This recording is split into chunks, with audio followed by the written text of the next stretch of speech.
Chucha tu madre. Ellos son Black Sun. Sí, ellos son Black Sun. So, Nico and Santiago, how did you two meet? Nino. Nico's inside, right? Yeah. And Nino's outside. I'm here. All right. Here. Good to see you. What was the year when we met?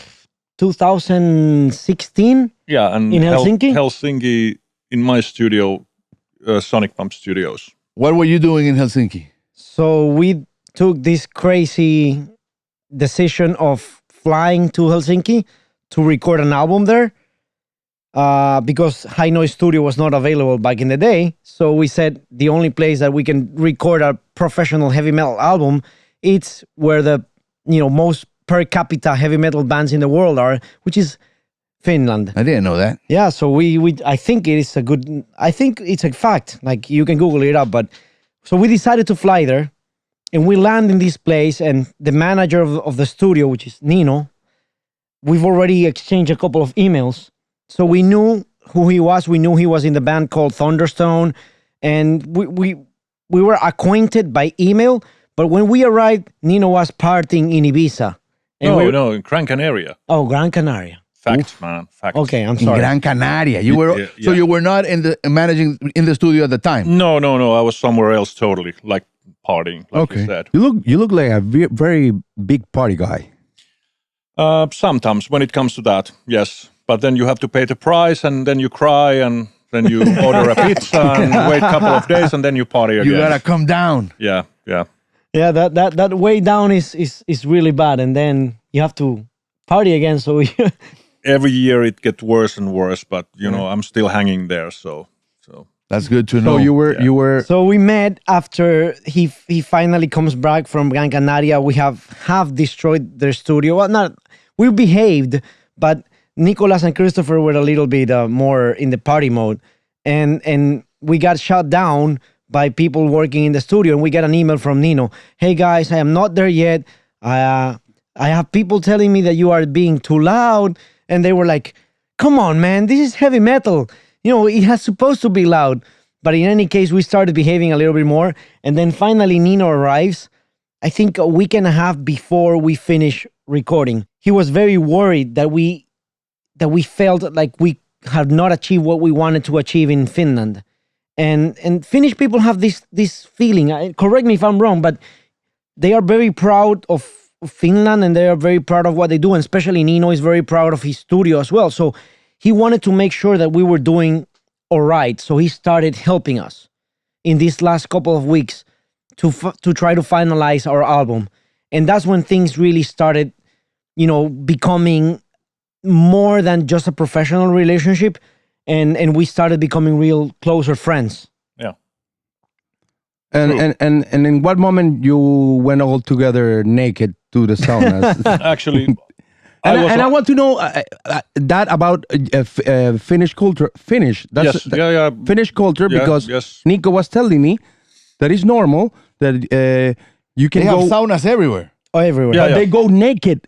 Men's and girls, they see their penises and their vaginas. No, naked. actually in Finland, we don't have mixed saunas. Okay. So it's a kind of a German thing. Yeah, That's more of a you're German right. thing. Like these things. But why naked? Why not? why not? What's the thing? I'm not interested about your penis. I mean, of course a little bit, but But not really. but yeah.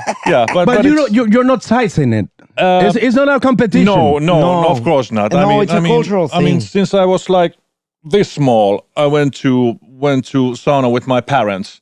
But I remember when I was maybe like 12, 13, then I stopped to go sauna with my mother. And the same thing happened with my sister. She stopped going to go into sauna with my parents when she was like, I don't remember, to be honest. But for example, if we go to summer cabin with my friends, there can be like, I don't know, 5 guys sitting there next to us, next to each other, totally naked, drinking sauna, beer. Very small sauna. It's kind of for us, there is no such a thing as sexuality when you go to sauna. Oh, okay, it's totally like, I mean, like a locker room. Don't you? Yeah, it's don't you guys when you have sports, you go to the locker room and then you're naked. Yeah. What the fuck? I mean, but I mean, it's totally the same. It doesn't. It's not differs from going to hot dark room with naked guys. Yeah. It sounds a little bit weird. Saunas are only in houses. Yeah, almost every. Does the studio have a sauna? Yeah, I mean, it's great. we have to put a sauna in every place. You have no idea. The saunas, the studio sauna is great. It's with like rock in the walls, and it's not big, but it's perfect. And you have music in the sauna, so you can sit there. Actually, we have speakers there. You can really listen to your mixes and if they kick your ass or not. That's beautiful. Tell me something. So it's not a luxury thing, no? It's totally normal. No. For example, when the place we rented, because we were 4 of us that we traveled to Helsinki, and it was gonna be 28 days over there. So when we decided to rent a place, it had to be like an Airbnb because paying a hotel was gonna be impossible, expensive. So we rented this place in a very economically, would say, depressed area, or not the best area in Helsinki. Still, great area compared to other standards everywhere in the world, but it was not the best area in Helsinki. So the best area, not the best area in Helsinki, is like Urdesa, más o menos. No. ¿Cómo qué? Como San Borondón, así. No, it's worse. It's a little worse regarding the fact that everything is smaller, but everything is clean. Spaces are smaller. Yes. But there's trash in the streets like here. No, everything is clean. Everything is perfect. There's a lot of drug addicts in the street. There's a lot of alcoholic people in the street, but they are all nice. They are all respectful. Alcoholic Ecuadorians are nice also. Yes. Yeah, like some of us are. Some of us. I mean, did I say I'm Ecuadorian? Not yet. This is my 6th or 7th time here, but I'm not. You've come back 7 times here. Yes. You're in love of Ecuador or of Ecuadorian people? Of course. Great answer. Of course. All right. And now the lead singer is your wife. Yes. Explain me that. How that happened?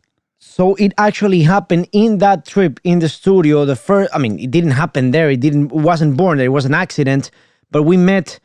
So we're sitting in this studio, right? And it's full of musicians, professional people, but all of them are very Finnish. Except Nino, but Nino was not there yet. He was still in Gran Canaria. And then everybody's, super dry, very professional, very respectful, very, very mindful of you, but you don't feel this warmth. And then we're having a beer or a coffee in the studio, and then this girl, blonde, tall girl, walks in with boots up to the knee, and everybody was like, "Who's that?" Who was that? It was Neta. Your wife. Oh, my wife. Oh, Yeah, okay. your wife. Yeah. At that time, she was blonde. Yes. I was already like, who was that? Who was in my studio? So Neta comes in and everybody's, "Who's that?" And then tells her that's Nino's girlfriend. And we have not met personally Nino yet, but Neta was very warm and very nice to us. And we spoke and we had a very good connection. And then when Nino comes back, he says, "You know what? Maybe my girlfriend back in that time, maybe she can sing a song with you guys." How long ago was this? 8 years. Oh, 8 years ago. And then she became part of that album. She sang the song along with our singer back in the day, one of our most successful singles called "Let Me Be." What were your first impressions about them? Because you probably come very, very tired of your partying in Gran Canaria. What were your first impressions? What you thought of Santiago, of Christopher, or Nicolás? maybe the first impression when I came to the studio and saw this, the how's the situation is like I felt really, really bad, and pretty much immediately started to feel like I really need to help these guys because I saw it. It's even hard to explain what was the situation, and we don't want to go there. Yeah. But I mean, musicians around the world, they're same. We connect like immediately because we're speaking the same language, and especially in this situation, you just want to help your brothers. Yeah, 100%. Yeah. So I mean, yeah. Yeah. But, and then after that, the 10 days, how long after you came to Ecuador? I have a really bad memory. 2 So- years. Something like that. It was about almost 4. Really? Yeah. Oh no, 3 years. 3 years. No, Okay. actually, But ish. Something like 2 that. and almost 3. Almost 3. It was right before the pandemic. Yeah. Yes, true. Right before the 2019. pandemic. At the beginning of 2019, I think it was. But anyway, I remember these guys contacted me and said that we really would love to work with you. And I was like, okay, that's great. And then, but this time we would like to invite you to Ecuador. And I was like, hell no. Hell no. Because I'm running one of the biggest and the best studios in Finland. So I was like, I don't want to go to Ecuador and you don't knew anything about Ecuador. anything except that it was like Africa, something like that. no. And we were in taparrabos. Maybe because of the penis size that you Google, but Yeah. It's always about the penis size. Except in sauna. yes, we are growers, not showers. Yeah. I lost it. Yeah. And then I started to think that, okay, this is my opportunity. I really, really have a chance to go totally somewhere else. And that was the start. I said, okay, how should we do this? It was. I truly believe that if we have never met in Finland before, he would never come. No way. There was a connection there. There was some trust already that we built. Yeah. And you came alone? Yes. Yeah. Neta was not in the picture yet. Not yet. Not at all. Ah, okay. First, you build a long time relation, and then Neta comes. Yeah, because later Cemal was still the singer of the band when I came. Yes. Okay. And Neta also had her projects. She still has a couple of projects going on. So it's more like we'll get to that soon. But if you want to really I will try to summarize it really quickly. Is that we presented this idea to Nino that we said between us we were saying, so we want to produce a new album. But if you produce a new album, you have to have the producer. We want the producers to come here. We don't want to have to go again somewhere we don't know, extremely out of our comfort zones. We had now families that we have to tend to. So we said, we have a decent area where we can record. Let's talk about it with Nino and see if he's okay with this and he thinks he can work with this. Because the hardest thing to record in heavy metal is always the drums. And you need a good room to record drums. So we sent pictures, we sent the equipment that we had to Nino, and he said, okay, maybe I can work with this. But I truly believe that you correct me if I'm wrong. You were scared to come to Ecuador, something like that? Or you were too busy and you thought this is a waste of time or something like that? No, I wasn't scared at all, to be honest. When we started Vikings. to talk about everything, They're not Vikings. Of course, It's a I asked Viking. about and started to No. Google, and no, Vikings are from Norway. Yes. But don't tell that to anyone. Yeah. Because Tell me I how look you like a learned Viking. Guayaquil. Yeah. Yes. So listen. Yes. Go ahead. Yeah, So I lost it. No, you came here because I truly believe that you came here because we had a very honest, transparent relationship and you had a little trust on us. Yes. So I wasn't scared at all. More or less like excited to travel all the way here. And we went through all the technical stuff. So I knew that the place, it was actually your rehearsal room. Yes. Where we recorded the drums. There but was the room no high noise great. yet? No. No. No, high noise is a consequence of what happened after. Yes, but it was great room. I mean, there was no control room, so basically we were sitting in the sofa with the headphones on, and Nicholas was like 2 meters from us, like banging, like destroying those drums. Yeah, but I think the sound was surprisingly good. Yeah, but let's and then the workflow was funny because after we recorded drums, you always have to edit drums, pick up the right takes and everything. So because of the time zone, I sent all the tracks to Finland overnight. Wow. And then next morning we had the edited drums. But aside from the music relation, I want to know, because I think it's great. I think it's awesome that Ecuadorians are working with Finnish people, and they have now a ¿cómo se dice? Exitosa. Successful. A successful band together, and I think it's not a common match. So I want to know what you think of Ecuador. What do you think of our food? How you learn Guayaquil? How you say? What do you think of Ecuador? Basically, I love. Wait. Tell him the story of when we send you the ticket to fly to our city, and we were writing to you. We were speaking to you how the city name sounds, and what you actually thought of it. We're not gonna get canceled by it. I didn't know how to pronounce and say the name of your city.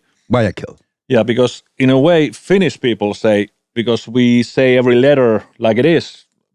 Hard to explain, but I would say Guauguauquil, something like that. Guauguauquil. And then you say every letter. Yes, and then I started to think, because I was going via Miami, yes, or New York, or whatever. So because they will ask me, "Where you going, sir?" And if I start to say they will arrest me. Yeah. So I asked from Santiago, how you pronounce your name of your city? And you said Guayaquil, and I said Guayaquil. Yeah, almost Guayaquil, and Pajakki is in Finnish retarded. And I started to laugh, and then I told these guys, and since then it's been an inside joke. Yeah, it's totally inside joke, and So whatever we say, like whenever we're kind of retarded. No, definitely not. But it's kind of So we say, when are you coming to Valladolid? We actually learn how to write it. You know how to write it? Yeah. So we are on purpose writing. When are you coming to Valladolid? Yeah. Valladolid with double K. Yeah. And it means retarded. Double K, but with no L at the end. No, it's a VAJAKKI. With L at the end in Finnish? No, I don't think so. But that's what is the origin of the language? Is it ¿cómo se dice autóctono? Ethnics, like no. Don't ask me that. I have no idea. But Finnish is just only spoken in Finland. Yes. There's nothing similar. We have in Scandinavia, but Sweden, Norway, Denmark doesn't sound at all like Finnish. No, listen. I asked exactly that same question that you asked when we were there, because when I was in Finland, I tried to be very polite, at least like using the language and asking politely for a beer in a bar. I would say kummenen kalja kiitos, means 10 beers, please. Because it was easier to order 10 than one many times. Yeah. So you just once order 10 and then you're done. And I asked exactly that same question to a couple of guys in the studio, and they gave me this explanation that was very complex. And it's a mixture of a lot of things, but they don't even know like what's the real meaning of it. And please explain to them what kusipalla. Oh, in very summary, how many meanings does the expression kusipalla have? Pero eso es como huevada, porque quiere decir todo. Like tens. No. Tens. Yeah. It's kusipalla. Because kusipala, kusi can mean like 6, or it means your moon, or it means shit. But I mean, it's so many different meanings. And pala is like return on fire. And when you What the fuck? yes, It depends those on two context. words Yes. can mean like 15 different. Damn. But things. the context meets the meaning when you're talking between. It can totally mean something totally else. But people can lose the meaning.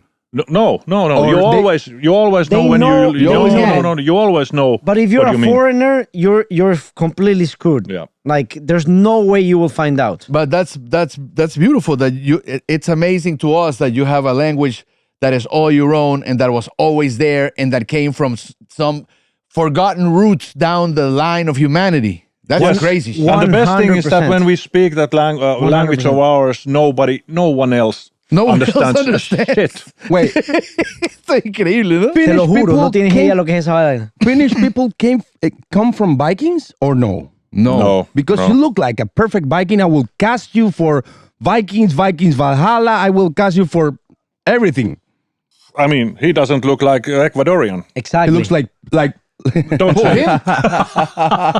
He looks like what? I don't look like an Ecuadorian. He doesn't look like a Finnish, but he's no, Finnish. Yeah. I am Ecuadorian.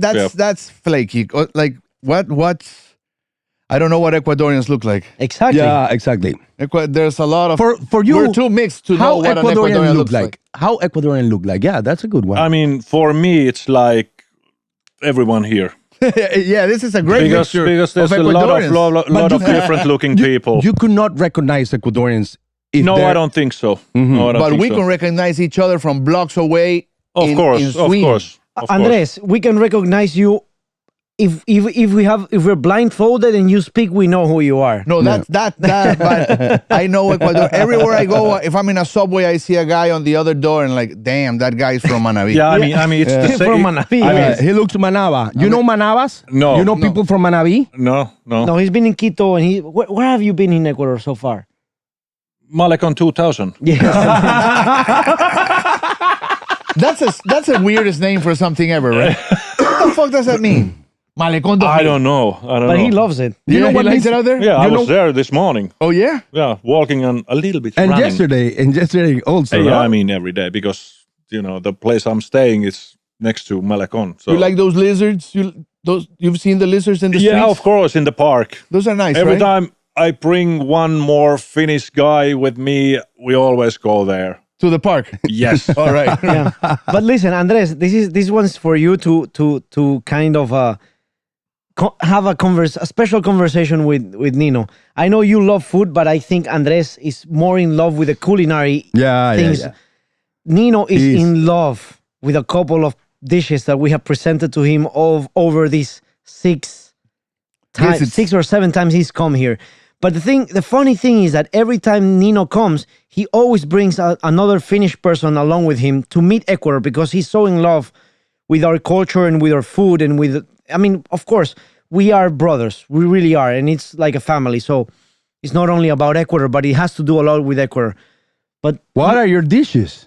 But what? In order. you go with him. I mean, I'm just putting this out there so you have this special conversation because I think I'm really bad with the names of the dishes, but Nicolas, the drummer of the band, he has introduced me basically every Everything. single dish.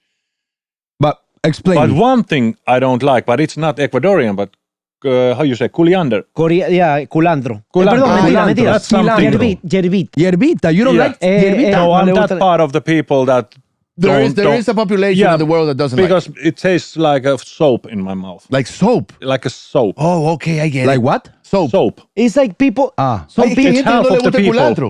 Yeah. Some people can pee and smell asparagus in the pee. Some Yeah, people some can't. people can do that. So some people, when they eat coriander, they taste soap. Some others taste yerbita. Yerbita, no? But does your body accept it readily? Are you okay with everything you've eaten? Nothing ever. Yes, actually, I have had no problems with No my problems. stomach at all. What is the Peanuts are good with your body.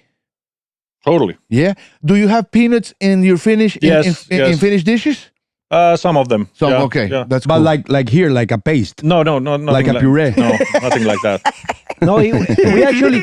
That's an aberration. Andres, 2 that we days do. 2 days ago, for the first, imagine that after how bad Ecuadorians we are. That after 6 trips is the first time we bring to him the bandera. Uh-huh. What was that? The plate that had 3 different plates. The guatita and the cazuela. Remember? Yes. The flag. That's called the flag. The bandera. I love it. Yeah, bandera. That's my favorite dish, actually. Because it mixes all these things. Yes. In a nice way. And you guys eat rice? And I hate bandera. Yes, we do actually. You do? Yeah. But it's more like because I love Thai food. So with Thai food you eat a lot of rice. Encebollado? Oh fuck, I love that. I think maybe that's number 1 for me. Yeah, that's number 1. There's a great place behind the corner where I'm staying. Yes. Nicolas brings me like 2 times a week there. La Madrina, Omega 3. Omega 3. Eso es lo máximo. Yeah. But Nino, how do we call the encebollado for you when we try to explain it? It was very simple. We just said Fish soup. it's just fish soup. It's a fish soup. There's no easier way to explain it. It is. But the cool thing about this is that listen to this conjecture of time and space that really like kind of tells you why our friendship was meant to be. Very, very fun, very great, heartwarming story for me. It's always gonna go down into one of my special moments. We were having this party at Sonic Pump Studios. It was only Nicolas and me. My parents made this soup for you. At Sonic, so Nino in Sonic Pump, he's the manager, but he ¿Dónde queda eso? Aquí. in Helsinki. En Helsinki. Okay. So his parents are part of the team that works in Sonic Pump Studios every now and then. And we were having this party because a band that Nino produced and recorded was gonna play live in a bar. And so we were having a pre-party in the studio before we leave to the concert. And that day, his parents came over. That day was the same day we recorded the Let Me Be vocals and all the backing vocals and everything one day. But Nino's parents made for us, and if you remember, Andrés, it's a little bit of pride, but it's not actually, the list of soups in the world. Which one is number 1? El número 1, no sé. Finnish salmon soup. Ah, And number 2 is encebollado. Ah, yeah. So, That sounds amazing. yeah. 2 best soups in the world. First from Finland and the second Ecuadorian. Ecuador. Yeah. But it was made by his parents. And you have no, like when we ate it, Nico and me, it's like this movie Ratatouille, where the movie critic goes back in life and remembers when he's a child tasting his mother's Ratatouille. That's how it felt for us. Is that good? It's more than that good. It felt like it was done with love. Made With that. love. We should make that.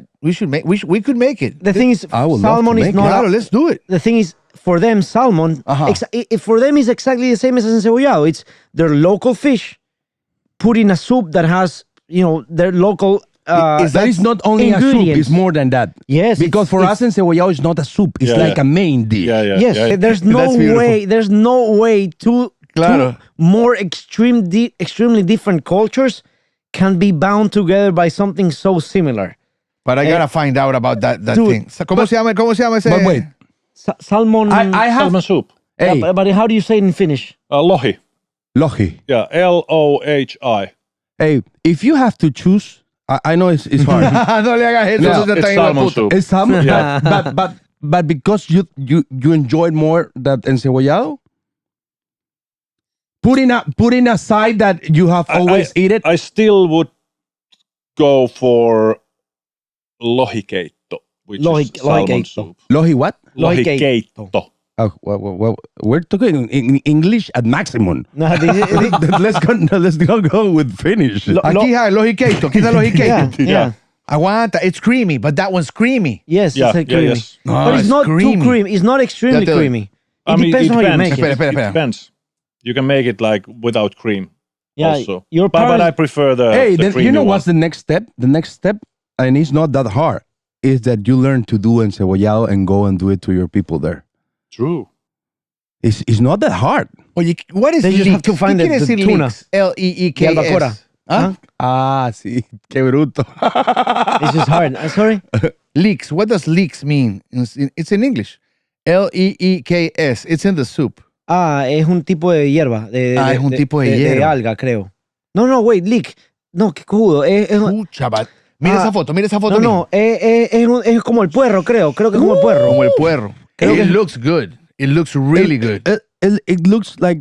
Does Okay. that work for hangovers? Of course, right? It tastes like a locro de papa. No, Because no. it's like a but locro that de one I papa. think encebollado is better for hangovers. Because I have had some master hangovers here. I can imagine.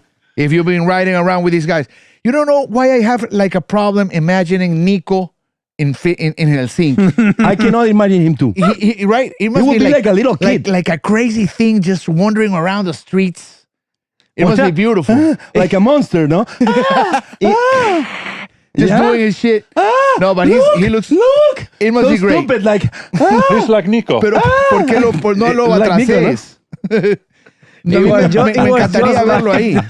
He wanted to go everywhere. It's insulting me. He wanted to see everything. He even took me, and I am thankful for him for this, because we were so fucking hangover after that party that we had in the studio, and then in the club where we saw Lost Society. Yeah.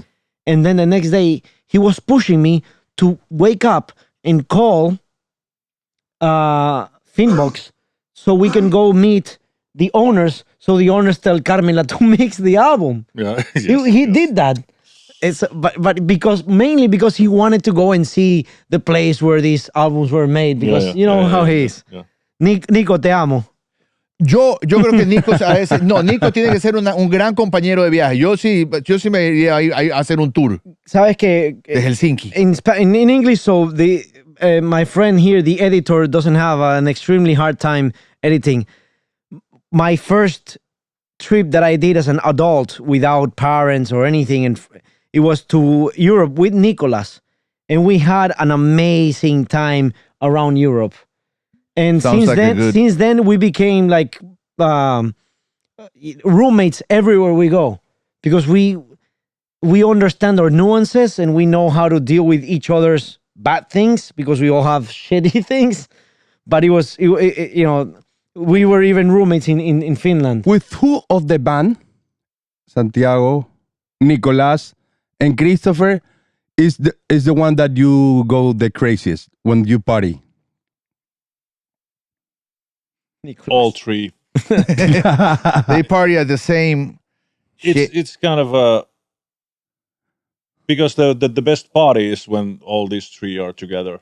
It's not a this guy or this one. When all of five of us are together. Yeah, it's kind of the insanity maximized. And Neta, your wife, also party with She can party. Like, she can party. Also, yes. You have no idea. As a singer, when we go on tour, no party for singers. But only on the last day. Yeah. So when the last day it's over, last day of touring or gigs or whatever, we can always have a drink together, and that's always a little bit over the limit, but in a good way. Because truly, it's not about only music. It's about building this special thing we can build. I mean, maybe I truly believe that we are the only Finnish Ecuadorian band in the world, regardless of being heavy metal. That is even a higher niche. Yes, you are the best Ecuadorian Finnish band of Ecuador. You should maybe explore other types of music. You know, make like un disco de pasillo. I mean, I'm more than willing to bring a lot of good musicians. I have one guy here with me, so he's one of the best guitar players in Finland. He's in the control room. He's in the control room. Wait. Mikko Sonosen. Kosonen. Mikko Kosonen. Lo lograste. They did it. And actually, I had my 50th birthday here. Yes. So yes. When? Tell them the story, please. 2 years ago, actually, we went to Galapagos and where? Had a Galapagos. Wait, where? I want to hear you say Galapagos. I'm saying it. I'm pushing the. Yeah. I know. I love it. Continue. Sorry. It's okay. I had like great musicians with me, and remember you weren't in Galapagos Island. No, not in Galapagos. Right now. Nice. No, but we were in San Jose. And we had the amazing party at Christopher's place. Yes. And we ran your first 10 kilometers together at your 50th birthday on the morning in the beach. Really. You run 10 kilometers from nothing? No, you never wait. done it? So Nino comes. Nino picks up the phone and says, "Hey guys, I'm going to be 50 years old and I want to do something special. And we said, come to Ecuador. But it was in the middle of COVID. Like completely, we were just moving away from 21 COVID. or 22? 21? 21. Okay. 22. 22? Yeah. Okay. I was born 72. February 22. Yes. And the second wave was just finishing. Omicron 21 to 22, yeah. Yes, it was just finishing the Omicron wave and everybody was scared of shit. Actually, when they arrived, we all took tests, and for being together in the house and partying, we all took like this homemade test. Wait. But Nino said, I want to go to Ecuador because I want to spend my 50th birthday with you guys. This is the kind of friendship we built. Yeah. And then I said that, I've never been a runner, but I started to run like 6 months before. Yes. Because I wanted to. But because of his influence? No. He's fast as hell. But, marathon runner, come on.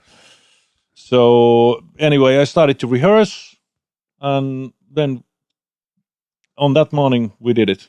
Yeah. So he said, I think I'm ready. I've run up to like 9 kilometers. I think you went up to the... So remember in Finland, January, there's no sunlight. Remember that 7 kilometers I did?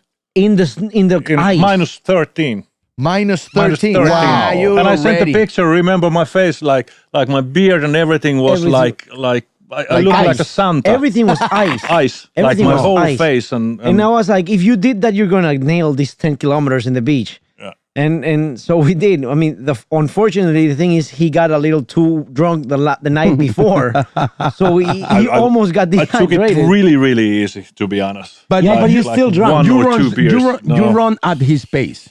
Yes, of course. He was. I mean, without Santiago's help, I don't think I could. And the sun in Galapagos is the No, strongest. this is San Jose. San Jose. But you ran on the beach or on the beach? With shoes. Yes, but on like a on the place shoes. like in between where it was not extremely wet and not extremely dry. When it was low tide. Yes, it was low tide. We had like big beach break. San Jose, but did you run towards the mount to the right or the left? To the right and then back. Back and forth because yeah. And remember the after the first 15 minutes or something, I said this is gonna be fucking hot, and I was wearing a hat. It was February. At some point, he took my hat and ran to the sea and wash it and put it in my head and did it like several times because I was like, and he was like, you can take a walk. You can walk if you want. No fucking way. Even though I was running like a grandma, I did the whole thing. That's how I run. In how much time? I think we did an hour. 1 hour. No. 1 hour, 15 minutes or something. So slow. But it doesn't matter. It doesn't matter. For me, it was like run the whole. That 10. Yes. We run together 10 kilometers and we did it in 1 hour 40. An hour and a half, I think. I don't know. So But you we beat were these walking. guys. and it was on the sun, extremely humid. Like it was February on San Jose. That's brutal, man. That's brutal weather. Brutal weather. And the great thing is when we arrived, all of his friends, most of the musicians were waiting for him with champagne and champagne baths and everything. Yeah. Guess who was the first who passed out on that night? Who? Me. No. I mean, come on. Because you were tired. Yeah, fuck. So how is this thing with the sun that you don't have sun for a lot of time? We have like basically it's like 6 months without light. Wow. And then you can start realizing why we we and have a lot of great heavy metal players. Yeah. There's nothing else to do. You get bored. Sí, no, además es de noche, pues tienes que rockear ahí. No, these guys, I mean, if it's 4 or 3 months of the year, it's very hard to go outside, especially when you have very hard winters. So these guys are great at everything they do because they spend a lot of time indoors becoming perfecting their technique at whatever they do. I truly like. I respect that a lot. How do they make money when they're inside? you work. How are you working all the time and you don't get to? Yeah, like what's like working conditions? I mean, we don't care. I mean, we just try to live like a normal life, even though it's dark all the time. So you wake up like 7 and whatever. But it's dark and then it's full light or no? That's interesting because in the middle of the summer, the greatest thing is that when you go to bar like 11 o'clock p.m., sun is shining. No. Yes, you go to bar and it goes down maybe like 1 hour, but you're in the bar, you don't notice that. When you come out from the bar like 2, 3 a.m., sun is shining again. No. Yes. There's only like an hour of nighttime. Yes. Wow. So that's why you have to have a really good like curtains. Otherwise, I've seen Finnish blackouts that they close it like in the walls. Yeah. They have like zippers, no? I mean, now there's better technology, but it's like fully black because on blackouts here are like you mean blackout for creating nighttime? yeah, yes. for you guys. And they do like imagine they zip it, and so the wall. yeah, almost like so that. these guys, I have a lot of respect for them because they have extremely cold winters sometimes, extremely warm summer sometimes, a lot of nighttime, a lot of daylight. I mean, how do you not go crazy like that? It's extreme. You go crazy. You go. Of course, yeah, I think you go crazy, but at the same time, and this is, I think you're gonna like this, Andres, and maybe we're gonna have this conversation after the cameras are closed. But the theory of evolution tells you a lot about how civilization upgraded themselves throughout hardship, and the more hardship, or the in the countries where there's more hardship, more challenges, the more they become developed in technology, in communication, It's natural, many things. man. Because it's you survive or you die. That's a very good angle for saying And that first world countries. And unfortunately, in Ecuador, we have never had any, like, besides earthquakes. Unfortunately, I mean, in a way, you know, we've had earthquakes and stuff, and you know, volcanoes, but there's always food around. There's always things around. yeah, no, we have hammocks and fish, and the water's warm. So, you know, we have not had that, but I respect a lot the Finnish culture of going through these hardships and enduring and becoming better. And that's why also maybe the kind of, you know, society works better there because everybody needs to lend a hand to each other to, you know, back in the day, in order to survive. Yeah, that's yeah, I know. It's very deep. We don't care. Going deep, going very, very, very deep. That now we get. Do you agree with this, or I'm talking but shit? we destroy everything by drinking. No. Now that we're going deep. Did you listen to that? No, what he says. But we destroy everything by drinking a lot. No. And now that we're going deep. But to be honest, There that's needs why to be we a have balance. sauna, because really, really long winters, you have to have a place that's warm. Oh, that's why. Yeah. That's why. Comes Now that from we're there. going deep, and I love you, we're talking, I want to go deeper. What do you think of we Ecuadorians having the biggest cocks in the world? You know, I think. Wait. It's pretty good. Prove it. Prove it. I can go Let's there. go to your sauna. I can go there in front of camera and take myself naked. No. Come on, let's do this. Come on, let's do this. Only for you in a closed room. In a hot room. In a hot. room. Maybe we're just the best liars in the world. No, that's actually the ethnical representation of our beautiful province of Esmeraldas. Really? I think so. Right? I really don't know where we're getting lately or rankings in the world. You know, these rankings are like, there's no like a ranking federation for anything. Like, So there's just people saying things in the internet. Can we talk about Black Sun or Dicks? Black Which Sun or one? Which Dicks? one? Black Sun. Black Sun or Dicks? So tell me something. one? What's Black Sun up to now? What's up to now? Where are we up to now, Nino? What is happening? Black Song or Black Digs? Oh my God. Maybe you should call the band Black Dicks. Maybe, but you know what is a very stupid question we get. I mean, I think it's stupid. Black Pink Digs. There's no such It thing. never ends. No, It never ends. Tell me about Black Sun. The name, yeah. So, Nino, what is happening? We're recording this on a Tuesday. I don't know. It usually comes out on a Sunday. But what is happening this Friday? So this episode is gonna air after it. It's already released. Yeah, it's released. Yeah. Put the hats, motherfuckers. it's released. I put the hat. What's the name of that album? It's actually Black Sun. Yeah. And, hey guys, every time you hear our intro when Andres and I were in the car, that song is a Black Sun song. The Mercenary. The Mercenary. That's the Mercenary. Can you close that we're already on time? Can you close? Can you say goodbye to Ecuadorians and say something to them? As a Finnish guy, like, you know, we don't talk that much and we're like, that's why quite I'm here. Calm. I can say this. Number one, there. Okay. Bye-bye.